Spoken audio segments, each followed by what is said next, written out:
ભારતીય જનતા પાર્ટીનું શાસન છેલ્લા 12 વર્ષથી ભારત દેશ ઉપર ચાલી રહ્યું છે। તેવા સમયે વિવિધ તકલીફોને લઈને આમ જનતા પરેશાન થઈ રહી છે। ખાસ તો કરીને મોંઘવારી, પેપર લીક અને બેરોજગારી, અને તેની સાથે સાથે પ્યોર પેટ્રોલના પૈસા ચૂકવ્યા છતાં ઇથેનોલ પેટ્રોલ માટે લોકો મજબૂર બન્યા છે। તેવા સમયે પેપર લીકના મુદ્દે દિલ્હી ખાતે જંતર મંતર પર વિદ્યાર્થીઓ દ્વારા એક અનશન કેટલાય સમયથી કરવામાં આવી રહ્યું છે। તેને લઈને આજે તેઓ પર બરબરતો અત્યાચાર ગુજારવામાં આવ્યો છે, જેમાં કેટલાય લોકો ઘાયલ થયા છે અને કેટલાય લોકો તેમાં મૃત્યુ પણ પામ્યા છે। તેવા સમયે આ ભારતીય જનતા પાર્ટીના શાસકોના પેટમાં તેલ રેડાતું નથી, છતાં આમ જનતા હેરાન પરેશાન છે। તેથી આ કવાંટ તાલુકામાં આમ આદમી પાર્ટીની સાથે સાથે ભણતા વિદ્યાર્થીઓએ આજે એક આંદોલનની શરૂઆત કરી છે અને ધર્મેન્દ્ર પ્રધાનના રાજીનામાની જાહેરાત કરી છે। સાંભળીએ શું કહે છે સ્ટુડન્ટો। 2 વર્ષથી મહેનત કરતો હતો, દરરોજના 5-7 કલાક રીડિંગ કરતો હતો।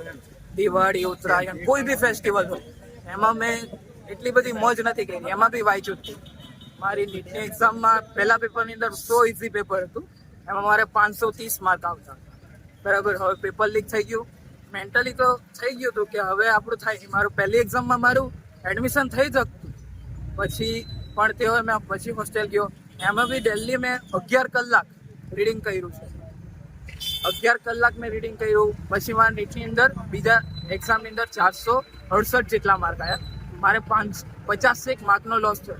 મેં છેલ્લા 7 મહિનાથી, એટલે કે દિવાળી પછી થયા ને, દિલ્હી 11 કલાક 6-7 મહિના લગીને વાંચ્યું છે। અઢળક પેપરો આપ્યા છે, 15,000થી પણ વધારે માર્કના પેપરો મેં આપ્યા છે। તો આટલું બધું મારી જેવા સ્ટુડન્ટો તો ઘણા હતા જેણે મેન્ટલી જ થઈ ગયું। 1.5 લાખ સ્ટુડન્ટ તો એમને જ હારી ગયા હતા પેપરના લીક થવાના નામથી। તો આવું તો ના થવું જોઈએ। આ એક એવું પેપર નથી, ઘણા પેપરો લીક થયા છે આવા, ઘણી રીતે સ્ટુડન્ટો તૂટતા છે। જેના પૈસા હોય એ ડૉક્ટર બને, જેના પૈસા નહીં હોતા ને એ ડૉક્ટર નહીં બની શકતા। આવું ના થવું જોઈએ। તેથી એજ્યુકેશન મિનિસ્ટર ધર્મેન્દ્ર પ્રધાનને રાજીનામું આપવું જ જોઈએ। શું નામ તમારું? મારું નામ રાઠવા નિલેશભાઈ છે। આ શું લઈને આવ્યા?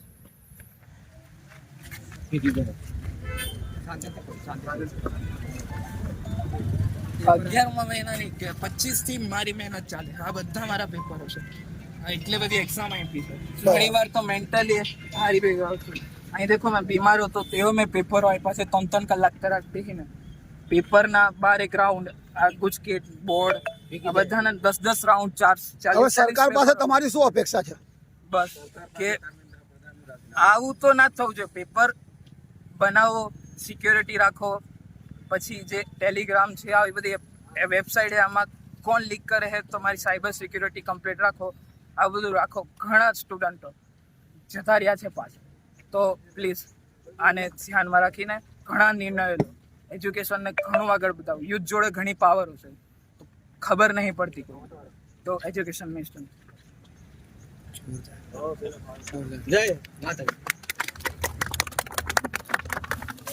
कि हमारे देश में बड़े लेवल पर आंदोलन चल रहा है, जंतर मंतर पर भी चल रहा है, और अन्य जगह जैसे इंदौर है या अहमदाबाद में है या महाराष्ट्र में, सभी जगह पे आंदोलन चल रहा है।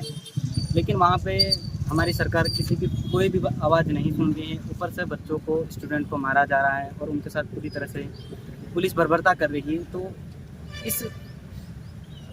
इस बात के विरोध के लिए मतलब सभी लोगों को एक साथ आना चाहिए। हमारे हर वर्ग के लोगों को एक साथ आना चाहिए, जैसे किसान हैं या अन्य और भी लोग हैं जो अपनी मांगे समय समय पर रखते हैं। लेकिन ये एक ऐसा समय है जो शिक्षा के लिए सबसे बड़ा आंदोलन हमारे देश में पहली बार देखने को मिल रहा है, तो इसका समर्थन करना चाहिए और ज़्यादा से ज़्यादा लोगों को इसमें शामिल होना चाहिए और अपनी आवाज़ उठाना चाहिए। बस यही एक मैं प्रार्थना करना चाहूँगा लोगों से कि आप आइए और जो भी अपने समाज के लिए, अपने स्टूडेंट के लिए आवाज़ उठा रहा है, उनके साथ आइए और उनका सपोर्ट कीजिए। जय हिंद। क्या नाम है? मेरा नाम नीलेश है, मैं सकतला से आया हूँ। આજે છેલ્લા 12 વર્ષથી પ્રજા ત્રાહિમામ પોકારી ગઈ છે. બેરોજગારી, પેપર લીક, પેટ્રોલમાં મિલાવટ અને અવારનવાર વિદ્યાર્થીઓ પર થતા અત્યાચારને લઈને ક્યારેક